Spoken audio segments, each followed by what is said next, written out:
Assalamu alaikum, dear brothers and sisters.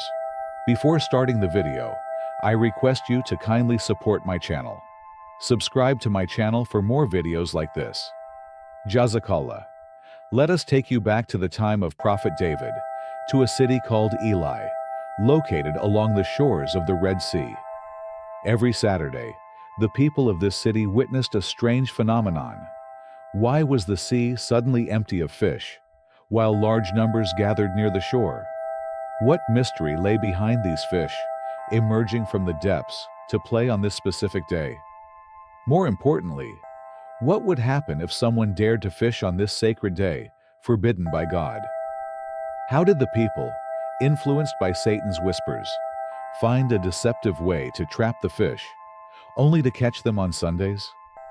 And what was the outcome of this ongoing act of disobedience that lasted for years? The city's inhabitants soon found themselves divided into three distinct groups. Did the warnings and sermons fail to stop them? And in the end, how did Prophet David's curse change their fate forever? Join us as we uncover the secrets of the city of Eyle and seek to understand how its people were transformed into monkeys overnight. Could this be just a story, or does it hold a deeper lesson?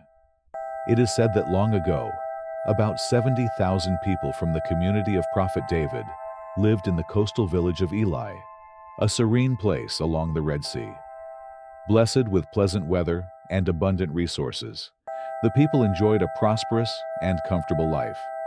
However, God, in His infinite wisdom, chose to test their faith by forbidding them from fishing on Saturdays, while allowing them to fish freely on all other days. The true challenge lay in the peculiar behavior of the fish. They would appear in great numbers only on Saturdays, while on other days, they remained scarce and elusive. On Saturdays, the sea would seem lifeless, yet the fish would gather near the shore, even lifting their heads and tails out of the water as if mocking the restriction. This made the commandment even more difficult to obey. The Israelites found the temptation unbearable. The moment Saturday ended, the fish would scatter, disappearing into the sea. On the other days, hardly any fish could be found near the shore. Then came the whispers of Satan, planting deceitful thoughts in their hearts. He tempted them, saying, "You are only forbidden from fishing on Saturdays, but look how abundant the fish are on this day. Why not create small ponds and divert water from the sea? When the fish enter these ponds on Saturdays, simply block the exit, trapping them. You won't technically be fishing on the forbidden day. Instead, you can gather your catch the next morning." This seemed like a clever loophole. Since they were not physically fishing on Saturdays, they believed they were safe. However, God's command was clear. They were not to attempt to catch fish in any way on that day.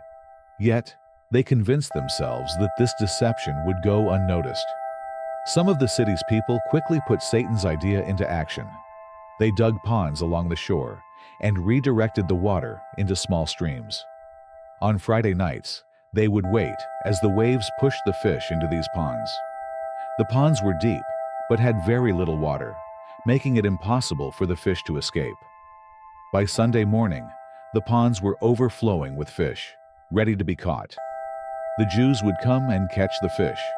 They would eat them, salt them, and sell them. In this way, their wealth increased, and they became rich.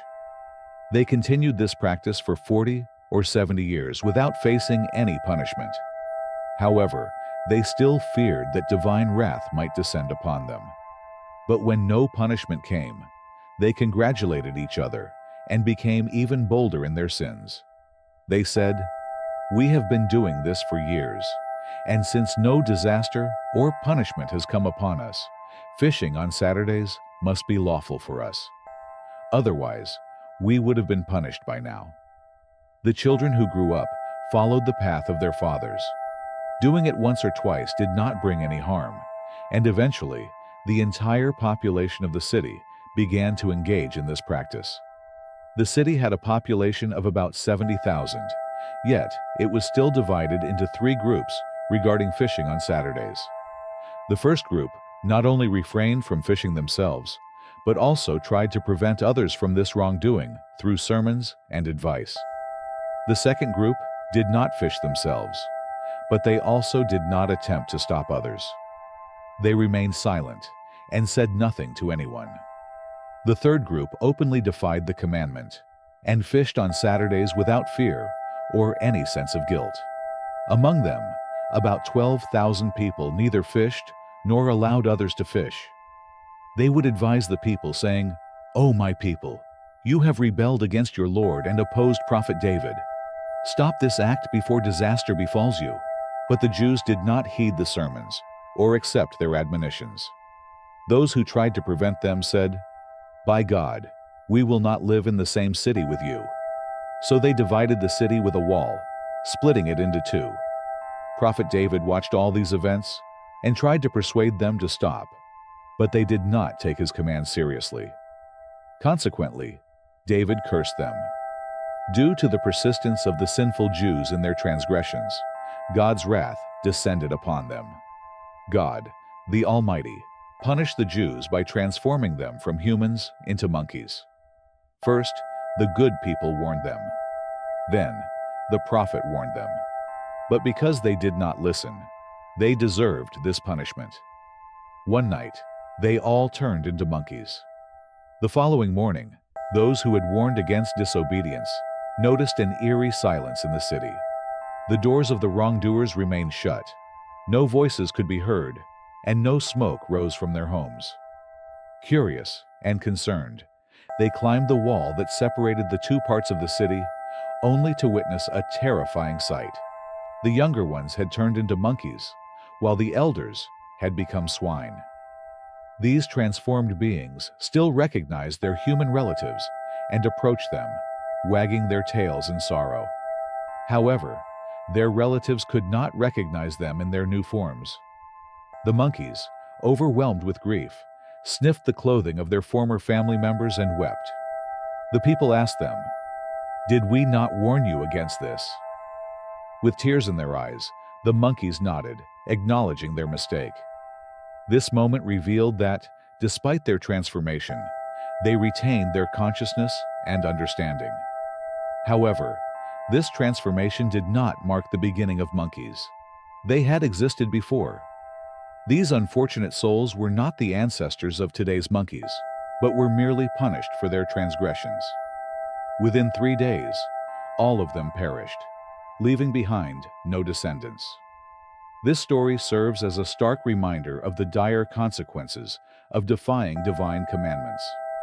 It illustrates how the curse of a prophet can bring immense suffering and disgrace, both in this world and the hereafter.